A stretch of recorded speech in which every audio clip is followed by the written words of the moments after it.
उच्च आणि तंत्र शिक्षण मंत्री चंद्रकांत पाटलांच्या वक्तव्यानं नवा वाद झालेला आहे निर्माण। एखाद्यानं आंबा चोरला म्हणून त्याची शिक्षा फाशी नसते, पेपर फुटला म्हणून फाशी द्या असं होत नाही। धर्मेंद्र प्रधानांच्या राजीनाम्याच्या मागणीवरून चंद्रकांत पाटलांनी हे वक्तव्य केलंय। दरम्यान त्यांच्या या वक्तव्यावर मनसे नेते अमित ठाकरेंनी सुद्धा जोरदार प्रत्युत्तर दिलंय।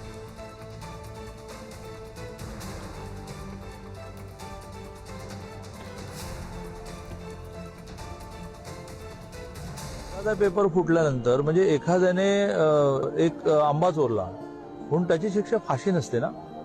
आंबा चोरला तर त्याची समज देणं असते, मग आणखीन काही चोरलं तर त्याची शिक्षा किती ठरलेली असते। प्रत्येक गोष्टीची फाशी फाशी असं नसतं ना। आज कोणतरी ते चंद्रकांत पाटील बोलले ना, आंबे चोरी करायला काय फाशी मिळते का? 20 मुला मुलींनी सुसाईड केलंय, तुम्ही ते सुसाईड आंबे चोरी करण्याशी कम्पेअर करताय। मी आता ते काय बोलतायत ना तुमच्यासमोर ते पण त्यांना कळत नाहीये, कुठेतरी भरकटलेत।